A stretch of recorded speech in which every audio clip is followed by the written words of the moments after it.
کاتێکدا ڕێبەرانی گروپی حوت و ناتۆ لە هەفتەی داهاتوو لە ئەوروپا کۆدەبنەوە.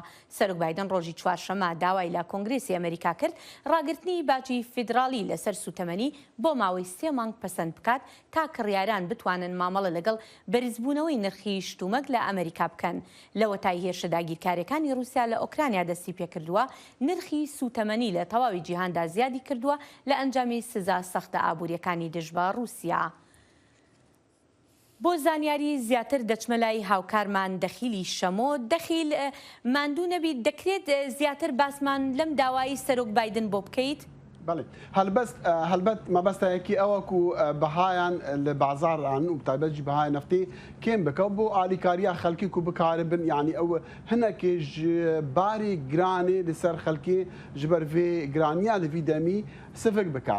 Ev tiştekî nenûye yanî بۆ demê sê mehan baş li ser sûtemenî bi taybet jî neftê nemîne. Ev bۆ nimûne li 2008 سیناتۆرا وی دەمی هەلەری کلنتن و سیناتۆری کوچوە بەردلوانیا خودی جان مەکێنی ئەریزۆنا پێشنیازەکە وەسا کردبوو لێ پرس ئەوە کو شارەزادی بێژن دیارە ئەڤە کاریگەریاوێ نابە یان کێشەیە مەزنە ئابووری و گرانی چارەسەر ناکە لێ دیسان وەکوڤگوتی بایدن هەوڵەکە ji بایدن دخوازە تشتێکی بکە چونکو گرانی هەرتێ و زێدە دبە و تەدی پرسەکە وی کاریگەریە خۆها بە لەسەر هەموو سیاسەتە ئەمریکا بتایبەت ژیک و هەڵبژارتن لە پێش ئەمریکانە لە چەند مەهێندا هاتی.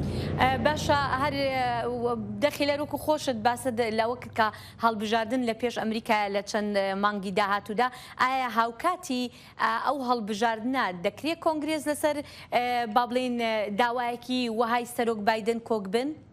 هەتانەها مەچ بەرسڤێن یان مەگەلێک بەرسف نەبیسینە لە سەرێدا خوازاک و نوتێکردن یا جۆ بایدن لێ بۆ نمونە دناف دموکراتە بخوادا هەندێک دژبەری بۆ پێشنیازەکە وەسە هەیە. سیناتۆری وەست ڤەرجینیا جۆ منشن دەبێژە وی وەکو گوتی دەرکەتی و دەبێژە ئەز نەدگەل vê پرۆژەمەیان ئەز نەلگەل پێشنیازەکە وەسامە لێ دیسانجی وەکەمە گوتی و مەسەلا کۆماریە بخۆشی باوەڕ نەکە کوماری نەها پشتەوانی لە پێشنیازەکە وەسەیە بادن بکەن تایبەتی مەسەلا ئابووری دەک و کۆماری ڕەنگەوەی بکاربینن وێ بکاربیننجی هەلبەتە دە مەسەلا کەمپێنە هەلبژاتن دەمێنیڤێن کۆنگرسی ئەمریکیدا لە چەند مەهێندا هاتی ئەبجا پێناشتن و ئەف پێشنیاز سەر بگرتن لە کۆنگرسی بێتە دەربازکردن لێ هەتانەها تشتێکی ژێ نزانین هەتانەها تشتێکی نوویە دیارە چەند ڕۆژی داهاتی دوێ ئەم خۆ بگرین بزانن کانی باوەریە ڕێبەرین کۆماری دیموکراتان لەسەر ناوێت چ بە بەڵێ باشە دەخیل لە ڕووی با بڵێن شارەزانی ئابووری لەم بارەیەوە هیچیان وتووە پێیان وایە ئەمە کاریگەریەکەیە بێ بۆ باشکردنی ئابووری یاخو بۆ ڕاگررتنی نرخی سوتەمەنی کە هەتا دێت و بەرزتر دەبێتەوە. ئەو وەسا دەبینن کوون باوەڕ ناکەن یعنی باوریەکە وەسا هەیەک و پرسەکە وەسا بە پنگاوەکە وەسا نایەتە چارەسەرکردن مەسەلا ئابووری مەسەلەکە گەلاکە مەزەنا دەبێژن کوتو بەهایە کەرستەیەکی ڕۆژانە خەڵک بەکار بینە کێم بکی هەفسەنگا بازاری دروست ناکە ئەفیاکی ئادوێژی کێشەین ئابووری بتنێ نەگریدای بەهای نەفتێنە بەلکو گریدای پرسین جیهانی نەکو نەها دەبن شەڕی ئوکرانیا یەکشوانە و هەلبەتە کۆرۆنا دپێڕە لۆمە بایدن دخوازە هەندێک پێنگاوان پابێژام دزانین کوچەند جوین لە پێشوینە لەگەڵ میری عەربستانە سعودی لە جی هەفت کوێل ئەڵمانیا بێکردن هەفتیا بێتن و ناتۆژی وێ بکاربینە کارێکی وەسا بکە هەتا ئەف مەسەلا نەفتێ بەڵێ بابەتی ئابووری جیهانی و بەرزبوونەوەی نرخی سوتەمەنی بەشێک دەبێت لەو کۆبوونەوانەی سەرۆک بایدن. سوپاس دەخیل. سوپاس بۆتم. Jinên ku li bajarê Zaporîjyayê başûrê Ukraynayê dijîn çarçoveya bernameyeke perwerdehiya şer de fêrî bikaranîna çekên Klaşinkov dibin ji bo her êrişeke pêşbîna Rosyayê xwe amade dikin. Six Sense navendeke perwerdehiya ewlehiyê ye li bajêr ku tîmeke pisporan bernameyeke nû saz kirine bi armanca fêrkirina jinan ya bikaranîna çekan. Rêveberiya ku Rûsan li Zaporojyaya Ukraynayê dagirkirî danîr plan dike ku di daviya vê salê de referandumek saz bike ku tevlî Rusyayê bibe. Karbidestekî Ukraynî ev planê red kir û dibêje nîştecihên xwecihî qet dengê xwe nadin ku tevlî Rusyayê bibin. Ukrayna dibêje her referandumek ku dibin dagirkeriya Rusyayê de were kirin dê neqanûnî be û encamên wan dê jî gendelî çêbin. Di vê navberê de jinên herêma Zaporojya perverdeya bikaranîna Kalaşnîkovê ji bo parastina xwe li dijî hêzên Rusyayê digirin. Beriya şer jî min dest bi fêrbûna bikaranîna çekan kir. Min seredana qedên gullebaranê û qedên perwerdeyiyê kir. Min hewl da ku fêm bikim ka ew çi ye? Ez pir têkeldar bûm û niha hewce ye. Em têne vir ku rahênerê xwe bibînîn.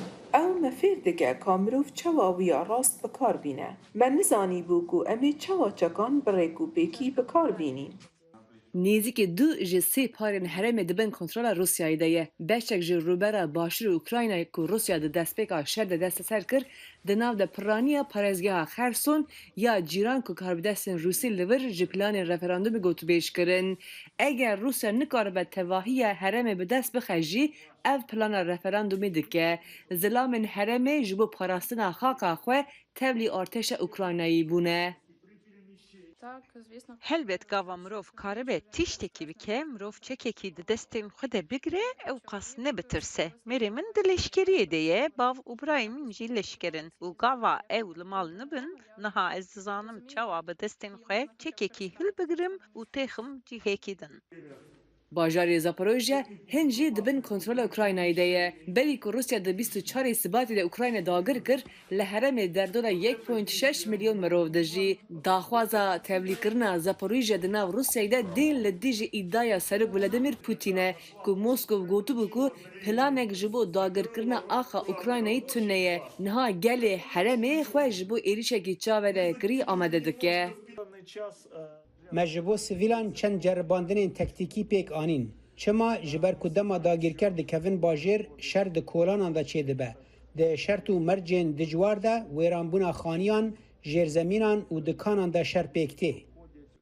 Kremlin dibêje ku mirovên li van heraman dijîn vê biryara peşereja xwe bidin. Moskov û aligirên wê di sala 2014 de li Qrimê ku Rusya desteser kir û her wiha beşek ji du parêzgehên rojhilat ku serxwebûna xwe ragihandine referandum pêk anîn.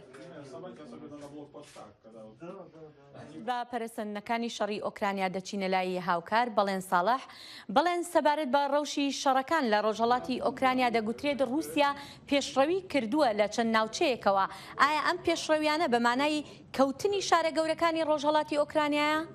هێرۆ تا ئێستا شارە گەورەکان هیچیان نەکەوتون و پێشڕەویەکانی لەشکری رووسیا بەردەوامە بە تایبەتی لە ناوچەکانی ڕۆژهەڵاتی ئۆکرانیادا ئەڵبەتە ئەمە پاش ئەو تۆپباران و بردومانە چڕ و پڕ و قورسانەی چەند هەفتەی ڕابردووە کە ئێستا رووسیا تانک و زرێپۆشەکانی و هەروەها هێزی پیادەی خۆشی بەکاردێنێ لە ئێرشەکاندا.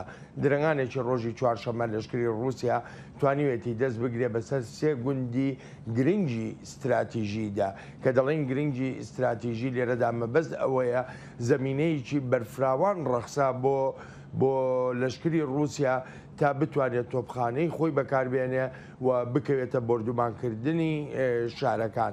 ئەلبەتە بەپێی یەکێک لە راپۆرتەکانی ڕۆژنامەی نیویۆرک تایمز وەکو ئاماژەی پێدەکا ئێستا ئۆکرانیا بە تایبەتی لە ڕۆژهەڵاتی وڵاتەکەدا کەوتۆتە بارێکی قورسەوە و بژاردەکانی بەردەمیشی دەکرێت بگوترێ قورسترن لەو ڕوانگەیەوە یا ئەوە تا دەبێ لە بەردانەواندن بکرێ یا ئەوە تا دەبێ هێزە سەربازیەکانی ئۆکرانیا بکشێنەوە. بەڵێ لە کۆتایی ئەم هەفتەیەدا بڕیارە کۆبوونەوەیەکی لووتکەی وڵاتانی کۆمەڵی حەوت بکرێت لە ئەڵمانیا.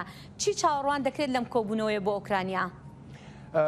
ئەوەی کە گەورە کاربەدەسا بە تایبەتی لە کۆشکی سپی ئاماژەی پێدەکات نەم کۆبوونەوەیدا ژمارەیە پێشنیاز تا و توێ دەکرێت بۆ فشاری زیاتر خستنە سەر رووسیا.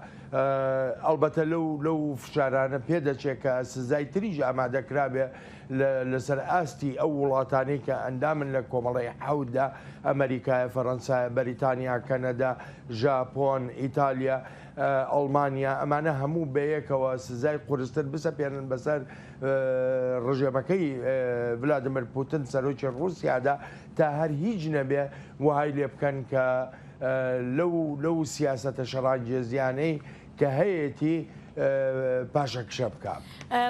بەڵێن وەک دەبینین 4 مانگ بەسەر شەڕی سەپێنراوی رووسیا تێپەڕ دەبێت لە ئۆکرانیا.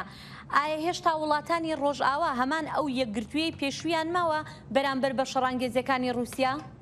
هێرۆ لێرەدا ئەو کۆبوونەوەی کە ئێستا لە وەڵامی پرسیاری دووەم تا ئاماژەم پێکرد ئەو کۆبوونەوەی لوتکەی وڵاتانی کۆمەڵی حەوت هەروەها کۆبوونەوەکەی هاوپەیمانێتی ناتۆ کۆبوونەوە لوتکەیەکەی کە بڕیارە لە کۆتایی ئەم مانگەدا بکرێ لە ئیسپانیا.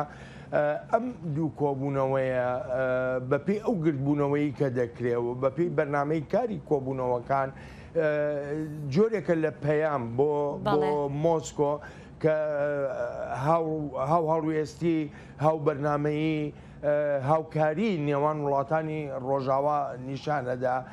بێگومان هەردوو کۆبوونەوەکەش تەوەرە سەرەکیەکانی کە تیایدا باز دەکرێن بریتە لە دۆسیی ئۆکرانیا. بەڵێ سپاس بڵێن. سپاس سێرۆ.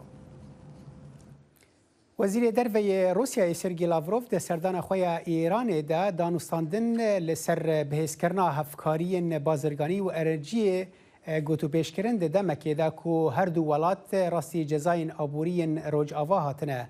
Tehran û Mosko her du jî xwedaniyedekên mezinên nift û gazê ne lê ji ber cezayên ku şiyana hinardekirina wan sînordar dike têne astengkirin. Malpera televizyona dewletê Erb News bêyî ku hilgiliyan bide ragihand ku di dema hatina xwe ya Tehranê de Lavrov bi serok İbrahim Reîsî ra civiya. Erb News got jî ku di serdana xwe ya du rojî de tê çavarêkirin ku dîplomatê payebilindê Rûsî bi rayedarên Îranê re lehevkirina navokiya sala 2015 rewşa Ukraynayê, Sûriye û Efganistanê û xurtkirina hevkariyên bazirganî û enerjiyê gotûbêj bike. Ajansa Fermiya Nûçeyan Êrnayê ragihand ku Lavrov dê roja pênşemê bi heftayê xwe yê Îranî Hüseyin Emîr Ebdullahiyan re bicive. تیمەکانی بەهاناچوون ڕۆژی پێنجشەمە بەردەوام بوون لەسەر هەوڵەکانیان بۆ ڕزگارکردنی زیندووماوانی بوومەلەرزە بەهێزەکەی ئەفغانستان کە بووە هۆی گیان لەدەستدانی بەلانی کەم 1000 کەس. ئەمەش لە کاتێکدایە کە یارمەتیەکان دەستیان پێکردووە بۆ ئەو ناوچە دووردەستەی ئەفغانستان بەڵام خراپی تۆڕی پەیوەندیەکان و نەبوونی ڕێگاوبانێکی گونجاو کۆسپی لە بەردەم گەیاندنی پێداویستەکان دروست کردووە. سکرتێری گشتی نەتەوەیە گرتوەکان ئەنتۆنیۆ گۆتێرێش ڕایگەیان نەتەوەیە گرتوەکان بە تەواوەتی ئامادەیە بۆ هاوکاریکردن، ناردنی تیمەکانی تەندروستی، کەلوپەل، دەرمان، خۆراک و چادر بۆ ئەو ناوچانەی کە بوومەلەرزەکە کاری تێکردوون. ڕامیز ئەلەکبەرۆڤ ڕێکخەری کاروباری مرۆیی نەتەوەیە گرتوەکان بۆ ئەفغانستان بە پەیامنێرانی ڕاگەیان بەلانی کەم 15 میلیۆن دلار هاوکاری دەست بەجێ پێویستە، بەڵام داواکاریەکە زیاتریش دەبێت لە کاتێکدا کە دێت زیانەکان و ژماری قوربانیەکانی بوومەلەرزەکە زیاتر دەبن. وەزیری دەرەوەی ئەمریکا ئانتنی بلینکن ڕایگەاند ئەمریکا دڵگرانە بۆ قوربانیانی بوومەلەرزە وێرانکارەکەی ئەفغانستان. ئەو گوتیشی خەڵکی ئەفغانستان بە زەحمەتێکی زۆردا تێپەڕ دەبن و ئەم کارە ساتە سروشتیە ئەو بارودۆخە مرۆیی خراپتر کردووە کە خۆی لە خۆیدا خراپ بوو. ئەو گوتیشی هاوبەشە مرۆیەکانمان دەستیان بە هاوکاری کردووە لە ناویاندا ناردنی دەرمان و تیمەکان بۆ هاوکاریکردنی ئەو خەڵکەی کە زیانیان پێکەوتووە و هاوکاری ئۆپراسیۆنەکانی تری یارمەتیدانیش دەکەین. گوتەبێژی وەزارەتی دەرەوەی ئەمریکاش نێت پرایس لە میانی کۆنگرێکی ڕۆژنامەوانیدا ڕایگەیاند هێشتا ئاگاداری ئەوە نین ئەگەر تالیبان داوای یارمەتی لە ئەمریکا کردبێت، بەڵام ئێمە لەگەڵ هاوبەشەکانماندا لە کاروباری مرۆییدا لە پەیوەندیداین. جێک سولەیڤان ڕاوێژکار یاسایشی نیشتیمانی ئەمریکاش گوتی سەرۆک بایدن چاودێری پەرەسەندنەکانی دەکات و فەرمانی بە ئاژانسی ئەمریکا بۆ گەشەپێدانی نێونەتەوەیی و ئاژانسەکانی تری فیدراڵی کردووە بژاردەکانی وەڵامدانەوەی ئەمریکا بۆ هاوکاریکردنی ئەو خەڵکە هەڵبسەنگێنن. ئەمریکا سەرچاوەی متمانە پێکراوی هەواڵ و زانیاری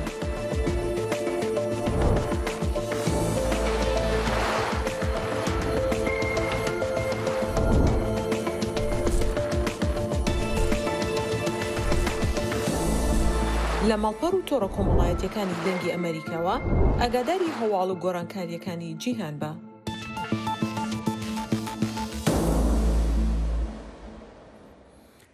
سەرۆکە تورکیە ڕەجەب تایب ئەردوغان ڕۆژە چارشەمێ گوت و تورکیە دێ هەلوەستا خۆیان لە هەمبەر داخوازن سوید و فینلەندا یەن تەڤلیبوونە ناتۆیە نەگوهرینە حتا کو ئەو تێکوشینە دژی تەرۆرێدا گاڤێن زەلال و وەربچاو و بریاربر ناوێژن پشتی بە 10 ساڵان بێئالیبوونا لەشکەری شەڕێ رووسیای لە یوکراینایە هشت و سوید و فینلەندایە گولانێدا سەریلیدانە تەڤلیبوونە هەفبەندیە بەرەوانیە ڕۆژئاوا بکەن لێ ئەو ڕوبەڕووی ڕەتکردنا تورکیە بوونە بە ئیدعایە ئەو پشتگیریە وان ji کۆمێن تەرۆریسترە دەناو دەژی پەکەکە و یەپەگە لە سووریە هەفکاری مەبەلێن ساڵح ئاگاهی بهتر هەنە.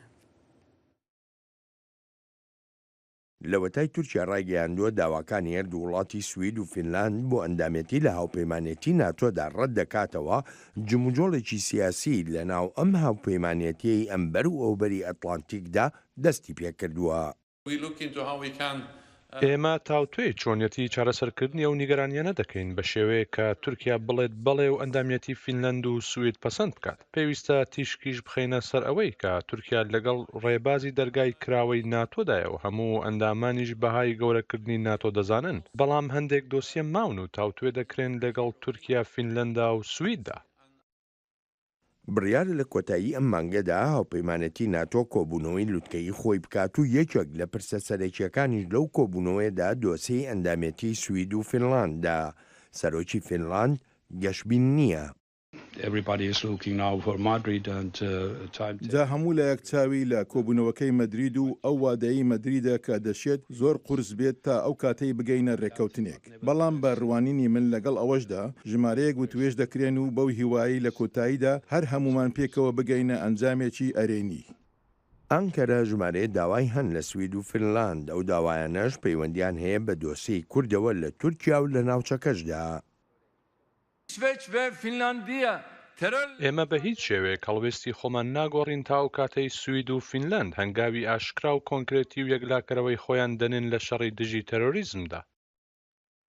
تورکیا دەخوازێت تەواوی ئەو دانوستانانەی لەسەر ئەم دۆسەیە دەکرێن بە پێی مەرجەکانی ئەنکەرە بن. نووسراوێکی هاوبەشی ناتۆمان بۆ لێک نزیک بوونەوە پێگەیشتووە. نووسراوێکی تریشمان لە ڕاوشکاری سەرۆکوەزیری سویدەوە پێگەیشتووە بە ناتۆم بە وڵاتانی تریشمان وتووە ئەو نووسراوانە شتێکی ئۆتۆیان تێدا نییە بۆ چاوەڕوانیەکانمان. نووسراوەکانمان کۆکردونەتەوە و وەڵامی خۆمان دەنێرینەوە.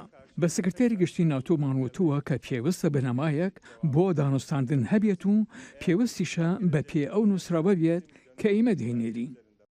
یەکێک لە داواکانی تورکیا سەپاندنی وەک دەڵێت هەرێمێکی ئاسایشیە لە باکوور و باکووری ڕۆژهەڵاتی سووریادا. بەڵام کورد لە سووریا دەڵێت تورکیا هەرێمی ئاسایشی ناوێ بەڵکو دەخوازێت هێرشێکی تری لەشکری بکاتە سەریان. دەخوازێ لەسەر دەولەتی ناتۆ بگشتی و سەر ناتۆ سەر دەولەتی ناتۆ ئەمریکا باسقی بکە و بە مەسەلەی تەبلبنێ سوێت وەکی ئەوەکە بکە وەکی شانتاژێکی بکە ابتزازێکی بکە وەرەقەت مقایدە بکە مقابلی کۆ قبول بکە سوێت تەبلی ئەوێ بێ تەبلی ناتۆ بێ ئەو ژی ئەو بکە چاوی خۆ لەسەر ئێریشێکی بێرەنگی سەرێمە کەرە خۆش بکنێجی ڕێ بدەن ئیشەقی کەس بەخێر. کورد لە سووریا جەخت دەکاتەوە لەوەی ئامانجی تریش هەن لە پشت ئەو هێرشە لەشکریە چاوەڕوانکراوەی تورکیاوە. هەری مهمجی ئێوە ببێ ئەوێ تەرجیع بکەین ئەوێ ترکان تەرجیع بکە و ترک سیاسەتی خۆی دژی مرۆڤایەتی لە دژی ئەوێ بۆ گوێرتنی دەموکراتیک و نەربردەکەی و دژی مرۆڤاتی و لەسەر هەرێمە دمەشین تەرجیع بکە و دەوام بکە. هاوکاتی ئەم هەڵوێستانەی تورکیا باسوخواسێکی زۆری ژاتوونەتە ئاراوە سەبارەت بەوەی بۆچی ناتۆ هەڵوێستێکی یەکلاکەرەوەی نییە بەرامبەر بە تورکیا لە کاتێکدا ئەو وڵاتە کێشە و سەرێشەیەکی زۆریشی بۆ ناتۆ ناوەتەوە. There's no procedure in NATO for excluding a member. هیچ ڕێو شوێنێک نییە ناتۆ ئەندامێکی خۆی دەربکات. هەندێک وتوێژمان بیستون سەبارەت بە دەرکردنی تورکیا. بۆ نمونە لە ماوەی ڕابردوودا سەروتارێک هەبوو سیناتۆر جۆ لیبرمان نووسی بووی. وتوێژی نافەرمی هەن لەسەر ئەو چۆنیەتی پشتکردنە تورکیا. بەڵام ئەگەر ئانکەرا سوور بێت لەسەر ڤیتۆکەی ئەوە ناتۆ ڕێگایەک دەدۆزێتەوە بۆ پشتیوانی سوید و فینلاند لە دەرەوەی ئەندامەتی فەرمیدا. هەندێشی کەرەوە لەو بڕواایەدان ڕەجەب تەیب ئەردۆغان سەرۆکی تورکیا لە ڕیف شارەکانیەوە دەخوازێت ئەمریکا و ناتۆ متمانەی سەر لە نوێ هەڵبژاردنەوەی پێبدەنەوە لەو دەنگدانەی بڕیارە ساڵی 2023 بکرێت. چاودێر ئاماژەش بەوە دەکەن دەشێ ئەو هەڵبژاردنە پێش بخرێت بۆ مانگی 11 داهاتوو.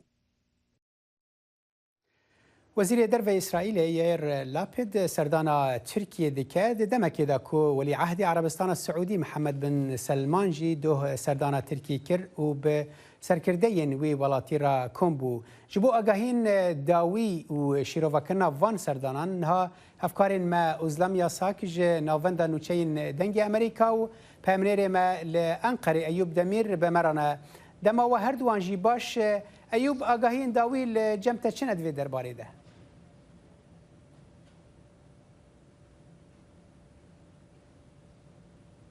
Ana pişmînciyê ku dixuye ciyê Wezareta Derveyî Tirkiyeyê ew ê li vê derê hevdîtinê çê bikin hate ragihandin ku wê saet çaran da daxuyeniyeke nivîskiyan jî daxuyeneka pêk va bidin.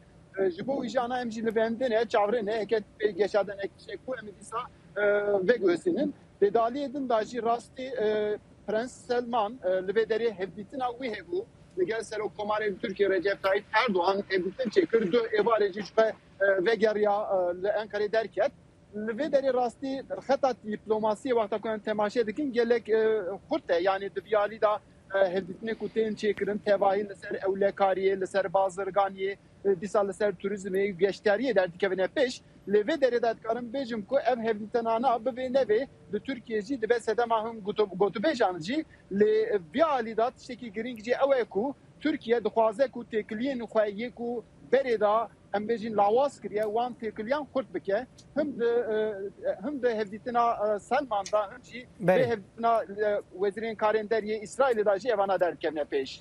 بله ایوب از وگرم جمتا ازلم دو وزیر دروی بریتانیا جی سردانا ترکیه کرو ایرو وزیر بروانی جی سردانا ترکیه دکه تذكر تشتي نور جمتا چند وی درباره ده بله صالح وزیر دروی یا بریتانیا دوه کی هشته بو انقره demek kın beri ligor 2 saat beri be وزیر دروی Türkiye Mevlüt Çavuşoğlu'ra hevditinek pekani o وزیر بروانی ben velesçi iro ki heşt Ankara ev her du vezir be hevtayin xure hevditinin cuda bakın demek Kürtiya beri pres konferansak hevpar tras u Çavuşoğlu darxistin Çavuşoğlu Diyarbakır ku de hevditine da wan mijaren Ukrayna hilcivina NATO'ye u revşa Suriye gotu beşkirine Salih dema serdana her du vezirin Britaniyen heri gring berbeçave jiber ku serok vezire Britanya roja düşemiye be seroke Türkiye Recep Tayyip Erdoğan ra ser telefone axev bu. Ankara'ya pişti axaftına wan gotu bu ku wan tekliyen her du ali gotu beşkirine. Le berajavia da xuyaniya Ankara Londra ragahandı bu ku Johnson Erdoğan ra ser endamtiya Swed u Finlandiya pişkiriya xwe diyar kiriye o gotiye ku deve hemu endamê NATO'ye pişkiriya serledana endamtiya her du welatin Nordik bikin. باشە ئەزلەم ئەس باوەرم ئیرۆژی جیگرێ وەزیرê خەزینەیە ئەمریکا لە ترکیەیە ئەو ji بۆ چی لورە wê behsa çi bike Belê tê ragihandin ku tevî ku daxuyaniyên rojeva hevdîtina alîgirê wezîrê xezîneya Amerîka nediyare li gor çavkaniyan tê gotin ku ew ê Fikarên rêveberiya Biden ji hikûmeta Erdoğan ra were ragihandin fîkarên çi fîkarên ku herikandina diravên Rûsî piştî toleyan li Tirkiye û binpêkirina ihtimala binpêkirina toleyên welatên Rojavayê dijî Rusya. ایوب ام دزانن کو یعنی سردانا محمد بن سلمان هنکی بالکشش بو ترکیش ور تندین دناوینا وان ولاتان دا تجی بحثا وان کری یعنی اپوزیسیون ترکیه و درباره دا چه دبیجه سالا شخوا هاتنا سلمان سری داجی هما اپوزیسیون رخنه کر یعنی تی زانین کو 2 سال بری جمال کاشیکچی و دری یعنی استانبول کتبو بالوسکانا سعودی عربستان و جارکادنی چی درنه کتبو اتبو کشتن ترکیه دبی واری دا سعودی عربستان گلک توانبارجی کربو تشتین تونجی گوتبو لی ایرو ام کاوا تماشا دکن هفدتین ترکیه و سعودی عربستان کته خطکاردن جبویجی yani opozisyon ve rewşa Erdoğan tebayı rexne dikin dibêjin ku yani duh ve wahad got îro em dibînin ku yek û hûn jê ra dibêjin ku jê re hûn destê wî ana digirin ji bo wî jî yani vê ewa hanê hatina wî di aliyên din da jî em bêjin pisporên ku di ser vê ew di meseleyê disekinin dibêjin ku bi tevahî bi hilbijartin êva jî girîn de rewşa aboriya Tirkiye va girîn girêda ye ji bo wî jî هاتم بهناکی وی شکلیجی تی دیار کردن. باشه ایوب یعنی سردان افقاس دیپلمات در روزان دا یعنی ما بحث سردان وزیر درویا بریتانیا کر وزیر بروانی بریتانیا وزیر دروی اسرائیل محمد بن سلمان افتفقرا قشه دیپلماتیک لترکیه چاوتی خوندن اگر تو بکرتی برسوی بدی. Yani وهاي تدي تكلين تركيا لجلك دران خراب بوبو ت ديار كرنكو Türkiye dixwaze ku divan tekliya da nû da saz bike tekliye xwe xurt bike ji bo ku li pêşiya Tirkiye ji salekê kêmtir hilbijartin maye Tirkiye naxwaze ku rastî astengiya bê. بله پیامنیر ما لانخری ایوب دمیر و هفکارا ما ازدم یاساک جه ناوندن و چه دنگ امریکا گلک سپاس بودم آوا. لە گوندی خاشکانای سەربەشاری وان ڕۆژی یەکشەمە ژمارەیەک لە هێزەکانی ئاسایش پیاوێکیان لە ماڵەکەی خۆیدا دەستگیر کرد دیمەنی ئەوەی سەربازەکان تەقەیان بە ئاسماندا دەکرد بۆ هۆی تووڕەبوونی گوندنشینەکان و ڕێکخراوەکانی مافەکانی مرۆڤ و چەندین پارتی سیاسی.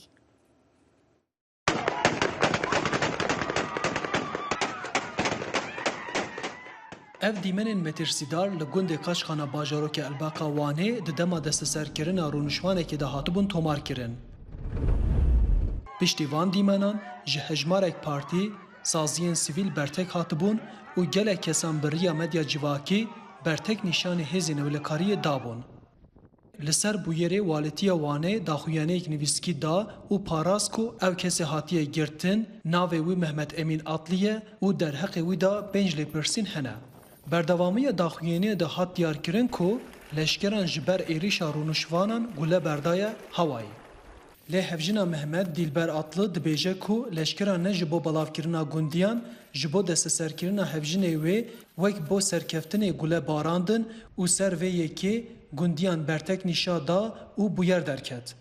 آتش هاکیان بعد اون وقتی بابی وقتی که مرخی میگن آتش هاکی گوتد آتشی بکن دست خولیدن صد نمی کتنا عاده خزان همیان خوکی نبن عابد و اکر که کتالی هندی مکلی که نه هلو از وکر کی کشکلو بیم نداست بیان داده خم گوته بوم دادنی نه اصل با حتون ها منو ام گوی خوبی خن سول کی خوبی خن خزان نه بخی درس چالش داشته نجی خود هن زاروک جبر بو یری کتن اردی و بریندار بون Dilber Atlı jî got ku keça wê Fatma ji ber gulebarandina leşkeran pertirsiyaye û dengê wê çoye.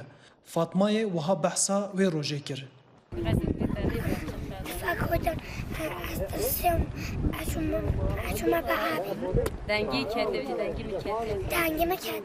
Walîtiyê her wiha di daxuyaniya xwe da behsa tundiya li dijî jinan nekiribû.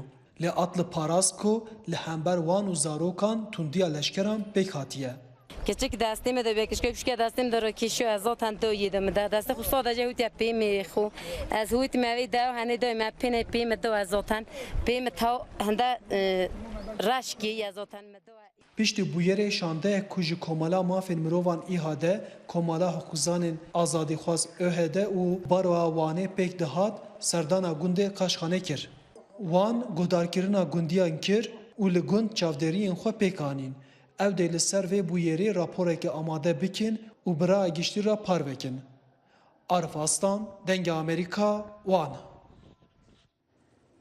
لسر بویرا گلبرانا لشکرین ترکیه لوانه و ریاکسیونا خلکه و ریخستن مافین مروان ها پیامنیر ما لوانه عارف اصلا به مرایه دم باش عارف والیتیا وانه گوتبو کو 5 لپرسین در حق ولاتی بناو محمد امین آتلی ده هنه او چه بچهاتی توان بار کرن و گلو فرمانه که فرمیا گرتناوی هبو؟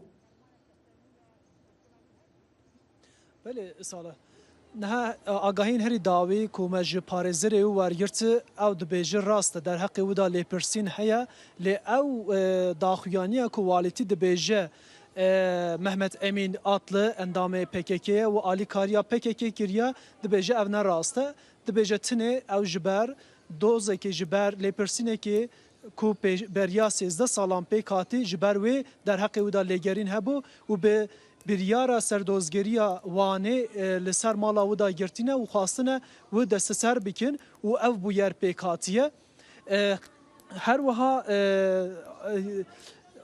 پارێزەر تەقەز دike ku carekî dubare dikim dibêje ku derheqê wida çi biryarên ku dadgihê derheqê wida ciza dayî tune yani. Baş Arif tu dibêjî serdozgeriyê fermana girtina wî daye wê demê çima xelkê ev qas ew reaksiyon li beramber polîsan yan leşkeran derxist pêş çima wan red kirin ku wî bigirin yani.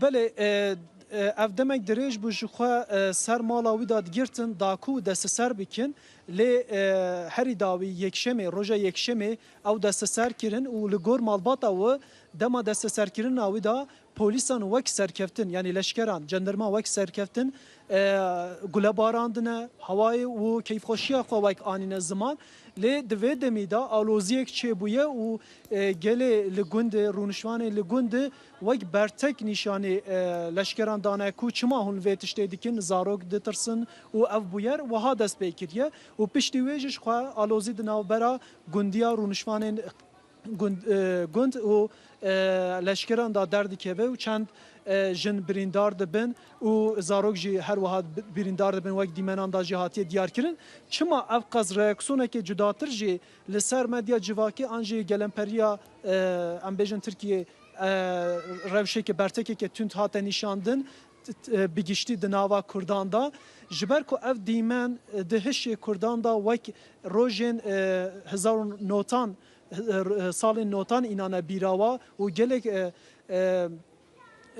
kesan li ser medya civakî hem dîmenên hezar û notan hem jî dîmenên elbaqê bi hev re parvekirin gotin ku beriya 20 salan jî dîsa di heman dîmenin û çi cudahî nîne û ji ber ku di notan da gelek kes hatibûn revandin hatibûn binçavkirin û hatibûn kuştin ev tirsekê gelek mezin metirsekê gelek mezin di nava ragiştî da hate avakirin û bertekeke tun jî li ser medya civakî باشه عارف يعني رودانك وها دبان من داوي دا تم دبا يانجي افتن رودانك وقتيه يا ev rûdane di navbera rûdanên dî da cudahiyekê wê hebû di vê rûdanê da dîmen hebû û li heme tiş rakete berçavê derkete berçavê ragiştî ji ber vê yekê ev rûdane pêşkev ji ber ji xwe parlamenterê Partiya Demokratîkan Gelan yê Wanê Murat Sarısaç biriya meclisê jî ji Wezareta Karê Navxweyî Süleyman Soylu Pirsî got ku rûdanên wiha gelek pêktin gelo hundê çima li hember vê tedbîrekê nawergirin her wiha em dawalî bûrînê dikin demkê me Arif Aslan peyamnêrê me ji Wanê te merhaba gelek spas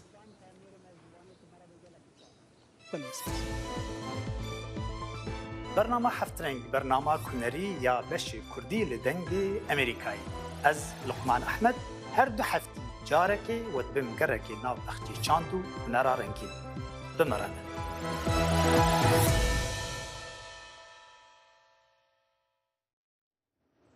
نەبوونی دەرفەتی کار لە کەرتی گشتی و نەبوونی کار لە کەرتی تایبەتیشدا گەنجەکانی هەرێمی کوردستانی نیگەران کردووە هەندێک لە گەنجانی پارێزگای هەڵەبجە بەهۆی بێکاری شارەکەیان بەجێدەهێڵن لە کاتێکدا هەڵەبجە خۆی پارێزگایەکی نوێ و کاریشی زۆر کەم تێدایە بەڵام ژماری دەرچوانی زانکۆش زیادی کردووە دیمەنی وەستانی ژمارەیەکی زۆر گەنج و دەرچووی زانکۆیە لەژێر هەتاوێکی گەرمدا و چاویان لەوەیە هەلێکی کاری حکومیان دەست بکەوێت. ئەمە کێشەی هەزاران گەنجی هەڵەبجە و هەرێمی کوردستانە کە بەدەست بێکاریەوە گیرۆ دەبوون.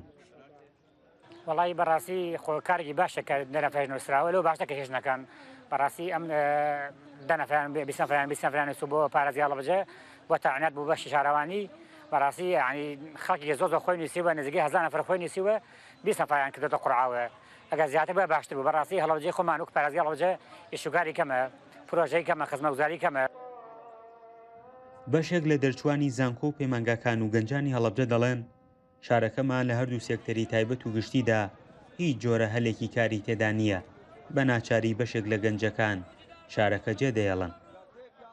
تیر و پشک کراوە بۆ 20 کەس نزیکەی 1000 کەس ناوی نووسیوە بۆ دامەزاندنێک کە بۆ شارەوانی بۆ باخچەکان و کۆمەڵێک شوێنی زیادە ڕێوەمان دەلالە لەوەیەکە ینی بەتاڵەیەکی زۆر لەم شارە هەیە و هەروە ئەم شارە هیچ کاسپێکی تیانە هیچ پرۆژەیەکی تیانە ینی شوێنێکی تیانە کارگەیەکی تیانە مەعمەلێکی تیانە کە بۆ نمونە 200 کەسێ 300 کەسێ هەر ساڵە و کۆمەڵێک گەنج لەو شوێنە ڕێیان بێتەوە.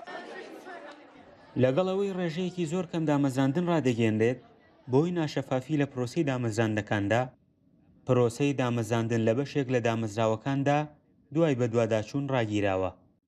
این بەڵگەماندا بە جەنابی پارێزگار زائیدەن جەنابی وەزیر کە نادەتپەروەری کراوە لەناو ئەم پرۆسەیە کە جەنابی وەزیریش خۆی باڵێنیدا کەم پرۆسەیە ڕابگرێت لەم هاوەیە بۆ ماوەیەکی کاتی و لیژنەیەکی باشتر لیژنەیەکی چاکتردا مرێت لە ماوەی داهاتووە و کار لەسەر ئەم دەرچووی دانەمەزراوانە بکە هەر کەسێ حەقی خۆی بوودا مەدە هەر کەسێکیش مستاق نەبوو لا ببرێت.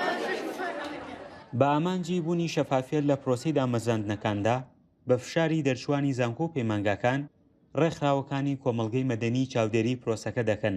هەندێک لە دامەزراوەکان پرۆسەی خەڵبەندیان لەو ڕۆوە گرتووەتە بەر. 30 میلیۆنمان بۆ دامەزراوە کە داوای ناوەکانیان لێکردوین لە ڕێگەی وەزارەتی شارەوانی و دواتر ئەچێتە ئەنجومەنی وەزیران بۆ ئەوی فەرمانیان پێدەرچێت. لەو 30 میلیۆنکە ئێمە 20 بۆ کرێکار بوو بە شێوەیەکی تیر و پشک بە شێوەیەکی شەفاف لە بەرچاوی ئەو بەڕێزانەی کە خۆیان ناونووس کرده بوو دیارە بۆ 20 کەس 1050 کەس ناوی خۆی نووسی بواتە 1030 کەس لێ ئەچێتە دەرەوە. خۆشبەختانە جێگەی ڕەزامەندی هەموو ئەو بەڕێزانە بوو کە بەشداریان کردبوو لە پرۆسەکەیە. ئامارەکان ئاماژە باڵکشانی گەورە لە ژمارەی دەرچوان دەکەن بە جۆرێک دەرچوانی ساڵی 2009 بە ساڵی 2021 چاویان لە دامەزاندنی حکوومەتە. لە هەڵەبجە هیچ کارگە و کۆمپانیایەک نییە هەلی کار بڕەخسێنێت بۆ ئەوان. هەندێک جار بە پشتیوانی ڕێکخراوە نێودەوڵەتیەکان بۆ ماوەی 1 مانگ بۆ 2 مانگ لە ڕێگەی پێدانی سیستەمی کاشەوە دەیان خەنە سەر ئیش و ئیشەکانیان کۆتایی پێدێت. فەرحان هەورامانی دەنگی ئەمریکا هەڵەبجە. هەژمارێکە مەزن کەچ و ژنên devera kelar ya herêma Kurdistana Iraqê debara jiyana xwe bi karkirina di çînîn û çînana bacan xiyar û şînkayê dikin. Ji bo piştgiriya malbat û zarokên xwe ew rojê 8 demijmêran dixebitin. Raporta Peyamnêrê Melkerkûkê agahîn bêhtir hene. ژمارەیەکی زۆر کچوژنن لەگەڵ خۆرهەڵاتندا دەست بەکارکردن دەکەن و ڕۆژانە 8 کاتژمێر تەماتە و خەیار و سەوزە دەچنن. بژێویان لەسەر کرێکاریکردنە.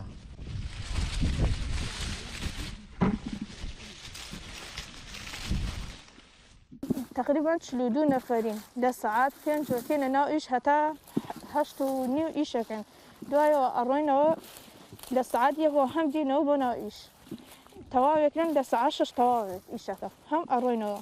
ئیشەکانمان تەنیا بۆ 1 نەفەر نییە بۆ 6-7 نەفەر ئیشەکەن. ئەم کچوژنانە وەک خۆیان دەڵێن بە ڕەنج و مانوبوونی خۆیان بژێوی پەیدا دەکەن و چاویان لە دەستی حکوومەت نییە. ڕوابکە لە مەعاشەکەی حکوومەت زۆر باشترە. ئێمە ڕۆژانەمان 20,000 دوو تاقتین. یانزای مانگی چنیەکە تقریبا 900,000 دینارەکە. وانە ئێمە چارە دەست حکوومەت بکەم لە برسیان برم. بە درێژایی ڕۆژ بە 20,000 دیناری عراقی کار دەکەن. بەو پارەی ڕۆژانە دەستیان دەکەوێ خەرجی ڕۆژانەیان دابین دەکەن. ماڵۆ مناڵی خۆم و لەبەرەوە کەس لە خەڵک پار نەکەم و لە دۆرەوە ئەحتیاجنەوەم و شتێوە قەرز نێرم و پارەکەی بدەمە ئایسم کرێکایە ڕۆیارەوە 10,000 شەکەم یارە ڕوومەی دەمەم بەقا مرێکەکە ئەرەم ڕێگەیش بکارنە شکایەتەوە گران بوو. ئەم ژن و کچانە ماوەی چەندین ساڵە پێکەوە بۆ کارکردن دەردەچن و هەمیشە پێکەوە لە پەیوەندیدان. من کرێکاریەکەم پیاوەکەشمە کرێکارە ئایتر وەردکمانەوە دوو مناڵمان خاوەن دوو مناڵین ژێژیان ماوە کرێکاری ڕاتەڵە. کارکردنی کچان و ژنان لە هەرێم هاوکاتە لەگەڵ ئەو قەیرانە دارایی بەرۆکی هەرێمەکەی گرتووە کە دابینکردنی بژێوی سەختتر کردووە. دڵشادەنوار، دەنگی ئەمریکا، گەرمیان.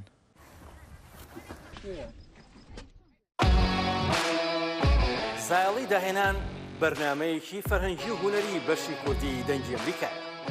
من ئاسۆ جەبار لە واشنگتن دیسیەوە هەردوو هەفتە جارێک دەبمە میوانی ماڵەکانتان لەگەڵمان.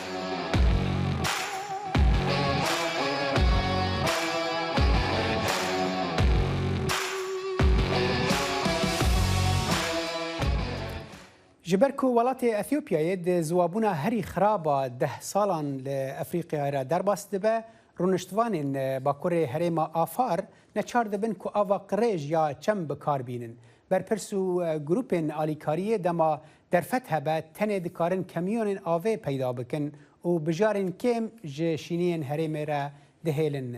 Vê raportê agahiyên bêhtir hene. ئەم چەمە پیسە لە ڕووباری ئەواشی ئەثیۆپیا سەرچاوە دەگرێت کە خەڵکی ناوچە بۆ ژیان پشتیان پێبەستووە و سەرچاوی سەرچیانە بۆ خۆشوشتن شوشتن بەگشتی چێشت سازکردن و خواردنەوە. ئەثیۆپیا تووشی خراپترین وشکە ساڵی بووە کە لە ماوەی چەند ساڵان لە دووتکەی ئەفریقای داوە و ئەو هەریما ئافراشی لە باکوور گرتوێتەوە. ئایشا عەلی خەڵکی سەمێرا دەڵێت ئاوی خاوێن شتێکی نایابە کە ناتوانن وەدەستی بێنن. نەوەی مەگالە لە نێکاکرد. منداڵەکانم بەهۆی نەخۆشی پێستەوە تووشی ئازار بوونەوە هەمیشە نەخۆشن چونکە ئەو ئاوەی ئێمە کەڵکی لێ وەردەگرین خاوێن نییە. تەنانەت هێندێک منداڵ بەهۆی ئەو ئاوە ناساڵمەوە دەمرن. خەدیجە حەمیدە لە پەنا ڕووبارەکە دەژیت و دەڵێت منداڵەکانی ئەویش بەهۆی ئاوی ناپاک تووشی نەخۆشی و دەرد بوونە. ئەوە تەنیا بژارەیەکە کە هەمانە هەموو منداڵەکان و بنەماڵەکانی ئێمە کەڵک لەو ئاوە وەردەگرن. بەڵام ئەوە تەنیا خەڵکی گوند نین کە بەهۆی نەبوونی ئاوی خاوێن تووشی ئاستەنگ بوونەتەوە. نەخۆشخانەی دووپتی کە تەنیا نەخۆشخانە لە ئەفرا کراوەتەوە گەلێک نەخۆش ڕووی تێدەکەن. دکتور یوسف محەممەد کە ئەرچی بەرپرس بەڕێوە دەبات دەڵێت ئەوان بەهۆی کەمبوونی ئاو لە تنگانەدا.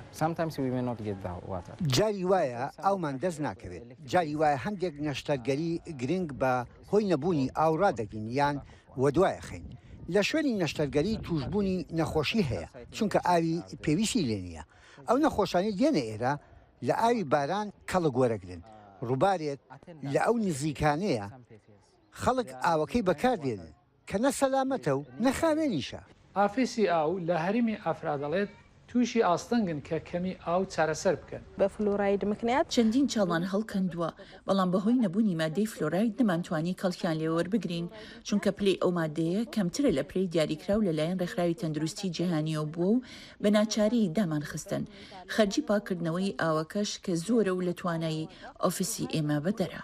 کاتێک ئەو بە کامیۆن دێت خەڵک ئاسوودە دەبن کە لەلایەن گروپەکانی یارمەتی دەر و حکوومەتی ئەو هەریمە دابین دەکرێت. توشتر ئەومان دەکڕی و لە ناوەندی شار دەمانهێنانەوە بوتڵێکی ئاو 40 سنت بوو. هەم گران بوو هەم مرۆڤی ماندوو دەکرد بەڵام ئیستا ئاوی خاوێنمان هەیە و ئەوەش بۆ ئێمە باشە. بەڵام ئەو ئاسوودەبوونە تەنیا کاتیە لە دەمێکدا لۆریەکان ئاویان زوو تەواو دەبێت و خەڵک دەبێت چاوەڕێی کامیۆنی تر بن یان ناچار دەبن مەترسی بەکارهێنانی ئاوی ڕووبارەکە بگرنە بەر. هیرۆ براسی دیارە هشکبوون زوابوون بویە پرسیرێکێکە جیهانی ینی تێباڵا من ئەزارۆک بووم لە کۆبانیە ئەف دەشتا سروجێ تەفدا شینکایی بوو خیار و تەماتە و خەلکێ دەشان ئەها تشتێک جوان نەمایە مەخوا. بەڵێ ئەمەش وەکو زانایان ئاماژەی پێکەن بەشێکە لە گۆڕانکاری کەش و هەوا کە ڕووی داوە. بەڵێ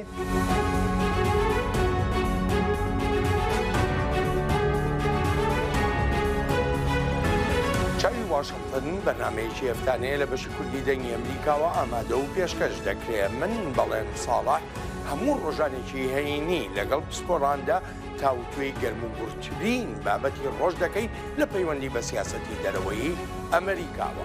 لەگەڵمان بن.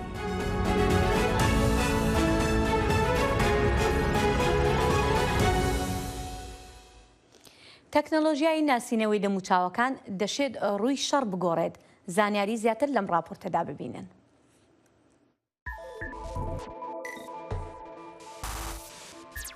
هەرچەندە ئەم کارە مشتومڕێکی زۆری لەسرە، بەڵام پۆلیسی ئەمریکا بە شێوەیەکی بەرچاو بۆ دەستنیشانکردن و ناسینەوەی گومان لێکرا و قوربانیەکان پشت بە سۆفتوێری ناسینەوەی دەموچاو دەبەستێت. لە ئیستادا ئەم تەکنۆلۆژیایە لە جەنگدا بۆ ناسینەوەی مردووەکان و دوژمن و گومان لێکراوەکانی تاوانی جەنگ بەکاردەهێنرێت. سۆفتوێری ناسینەوەی دەموچاو یەکێکە لەو ئامرازە زۆر بەسوودانەی کە ئێمە لە ئێستادا بەکاردێنین و بەباشی کار دەکا.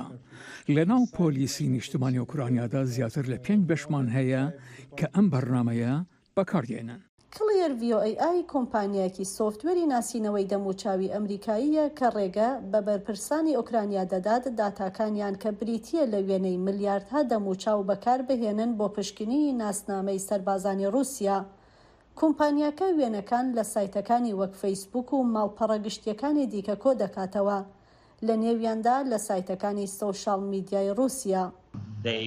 ئەوان وێنەی دوو سەربازی کوژراویان هەبوو کە تەنها یەکێکیان ناسنامەی هەبوو، ئەوی دیکەیان ناسنامەی لەسەر نەبوو. بۆیە لە ڕێگای وێنەکەیەوە لە ناو سیستەمەکەدا توانیان دەستنیشانی بکەن کە کێ و هەروەها توانیان پرۆفایلی سۆشال میدیا ئەو کەسێک کە ئێستا مردووە بدۆزنەوە. تانتات دەڵێ ئەگەر خەڵک بزانن لە کۆتاییدا ناسنامەیان لە ڕێگای وێنەکەیانەوە دیاری دەکرێت کە لەلایەن مۆبایلێکەوە گیراوە، لەوانەیە ئەو تەکنۆلۆژیایە وەک ڕێگریەک لە تاوانەکانی جەنگ بتوانێت کار بکە. بەڵام بەرنامەی کلێرڤیۆ لە ئەمریکا بەهۆی چۆنیەتی بەدەستهێنانی وێنە و چۆنیەتی بەکارهێنانی بەرنامەکە مشتومڕی زۆری لەسرە. مۆدیلە بازرگانیەکەی ClearView.ai ئەو داتایانەی دەموچاوت کە ڕەنگە لە ئەلبومێکی ئۆنلایندا یان لەسەر ئەکاونتەکانی سۆشیال میدیات کە بە مەبەستێکی زۆر جیاوازتر دروست کردوون خۆیان بکاتەوە و دواتر بەکاریان بێنێت بۆ ناسینەوەت. ڕەخنەگەرانی کلێرڤیۆ داوای یاسایەکی تونتر دەکەن بۆ بەکارهێنانی ئەم تەکنۆلۆژیایە، بەڵام بۆ ئەوانەی بەرەنگاری دەڕەندەیەکانی جەنگ دەبنەوە، سۆفتوێری ناسینەوەی دەموچاو ئەمرازێکە بۆ مانەوە و بەردەوامی کارەکەیان. لە جاپۆنی حاکمی ئۆکیناوا دێنی تەماکی ڕۆژا پێنجشەمێ گوت کۆ ئەوێ بەردەوام بن سەرپێشکەشکردنا پشتگیریە مرۆڤایی ji بۆ یوکرانیای دناو دەژی وەرگرتنا پەنابەران تەماکی د مەراسیما بیرانینا بەداویبوونا شەرێ ئوکیناوایەدا ئاخافتنا خوایەکر جاپۆنێ ڕۆژا پێنجشەمێ ساڵڤەگەرە هەفتێ و هەفتان یا شەرێ ئوکیناوا ڤەژاند کۆ یەک ژێ شەرên هەری خوێنیên şerê cîhaniyê duyem bû li girava Başûrê Welêt di wê şerî de dora 200,000 kes hatin kuştin ku nêzîkî nîvê wan rûniştvanên Okinawa bûn. ئەنیتا ئالڤارێزی مەلەوان توانرا لەلایەن ڕاهێنەرەکەیەوە دەست بەجێ ڕزگار بکرێت کاتێک لە ناو مەلەوانگەکە لە قارەمانەتی هوەری ئاوی جیهانی لە بوداپێست بورایەوە. ئاندرێ فۆنتێس خۆی هەڵدایە ناو ئاوەکە بۆ ڕزگارکردنی ئالڤارێزی تیمی ئەمریکا کە کەوتە ژێر حەوزەکە. ئەو گوتی زۆر ترسام و ناچار بووم خۆم هەڵدەمە ناو ئاوەکە کە بینیم تیمی ڕزگارکردن هیچیان نەکرد و خاو بوون. بەێ بینێرە هێژا کورد کۆنێکشن ڤەر بەداویتێ هەر بمینێن دناف خێر و خۆشیەدا. کاتێکی خۆش هەر شاد بن.